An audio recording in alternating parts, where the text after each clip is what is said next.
Yun, oh. Good evening, everyone. And another late vlog. Oo, sorry. Medyo habol-habol si Sir. TRD Parts Facebook and TRD Parts TikTok. Sa YouTube channel, guys, huwag niyong kalimutan na. TRD Parts din yung meron Philippine flag sa dulo. Please subscribe. And syempre follow sa ating mga, lalo na sa Facebook. Napaka-active ng TRD Parts sa Facebook. Pictures, videos, yan, marami tayo dyan. So meron tayo, guys, dito 2020 na Hilux G. This is a 4x4, guys. And base kay Sir, yung owner. Ito na yung last na unit bago mag-conquest. Yan, nagkaroon na, siyempre, since 4x4 to, hindi naman kinakabitan ng 2.4 engine ng 4x4. Usually, ang mga sa lineup ng Hilux, even the Fortuner, ang kinakabitan madalas ng 4x4 o yung top of the line engine, which is 2.8, yung 1GD is the 4x4. Pero sa istorya kasi ng segment ng SUV, lalo na sa Fortuner, meron na ngayong 4x2 doon pero naka 2.8 or naka 1GD engine. So sa Hilux, basta 4x4, matik yan. G, J, may J, alam ko na 4x4 eh. And Conquest and GR as well. So this one, it's a G na 4x4. Okay, so konting walk around tayo tulad ng ginagawa ko. Naka smart cap si Sir, by the way. Actually, hindi tayo masyadong familiar dito. And base din dun sa owner, smart cap is a African brand daw na popular sa bansang Australia. Ang Australia, napakaraming terrain dyan at napakahilig. Marami tayong kliyente dyan, napakahilig nila sa 4x4 o napakahilig nila sa off-road. Kaya yung mga reputable brand na pang-ilalim na off-road, tulad ng Ironman, Tough Dog, yan, mga Australian brand yan. Mahal lang, pero since Australia made, nakakasiguro tayong durable and dependable, syempre. So gagawin natin dito, o nga pala, yung smart cap na yan, guys, first time ko nakakita, nakinabit sa Hilux. Nasa 400,000 daw, more or less, ang presyo nito. It's full aluminum. Mukha lang siyang mabigat, pero since sinabi ni Sir na aluminum at nung tinuktok natin, parang napakagaan nga niya. So design para sa pang off-road. Yes, yung ginagamit. So kakabit tayo rito, GR, kakabit tayo rito ng GR meter. Yes, dito yung ginagamit or yung eksaktong OEM ng GR variant simula 2021 or 22 ng mga GR variant na Revo o yung Hilux Revo natin. So unbox ko lang muna, maya pakita ko sa inyo. Napakasimple at napakadali lang naman ikabit nito. By the way, ang kodo ni Sir is 22,000 yata.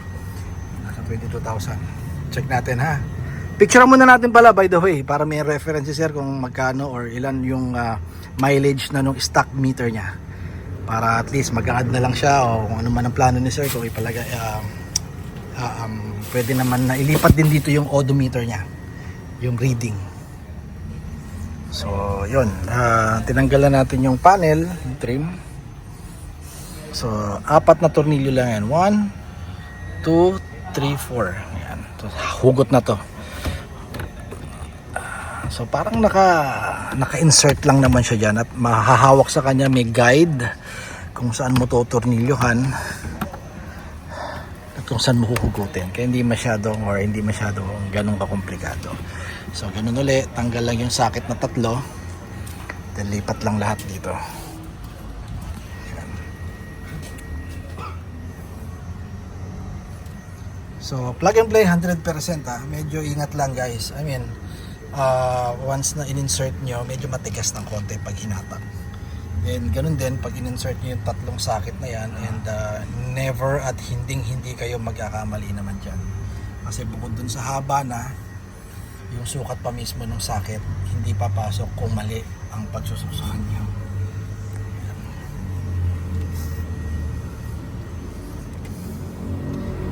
natin. Try natin, sir. Yung susi. Ano mo lang dito? Accessories lang. Accessories mo lang.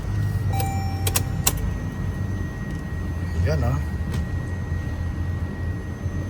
Start ko ba? Pwede naman, sir. Sige. Yun o.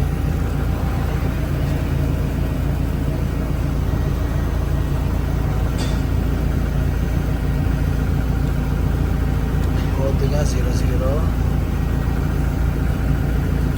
Hazard mo nga, sir. Yan, hazard natin. Bago natin ibalik lahat, at least makita muna natin. Yun yung sinasabi kong Yun, oo. Hindi ka equip nun eh. Pero, alam ko may ano yan. Seatbelt, magana, handbrake, hazard. Pwede na natin isalpak.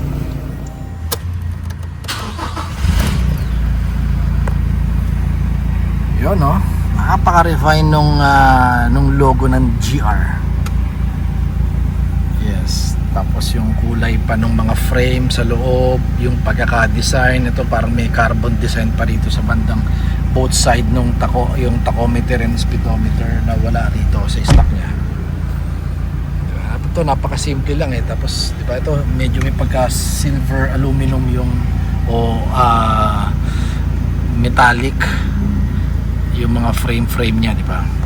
And of course, syempre, red is di ba, nagsisignificant yan sa racing. And yet, napaka-elegante. Yeah, kumpara dun sa stock niya. It's a plug and play, guys. And once again, this is a 2020 na G variant na 4x4.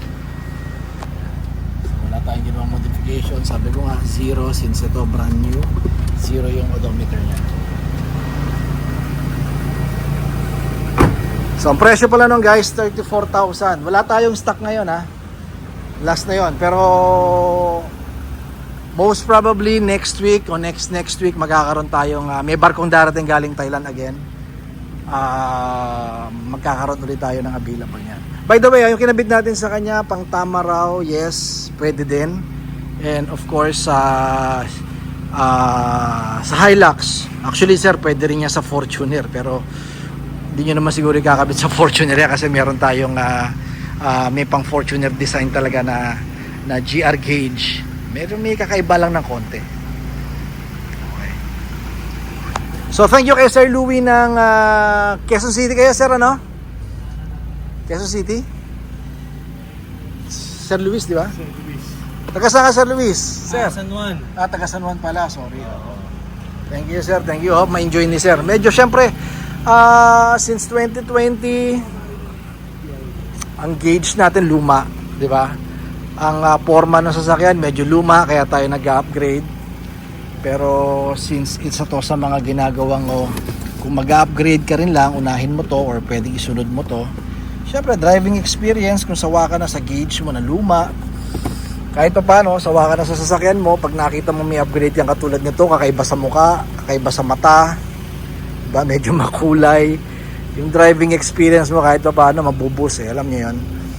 Mag-i-enjoy mo uling himasin ng manibela mo. Yun ang feeling, naintindihan ng mga car enthusiasts out there.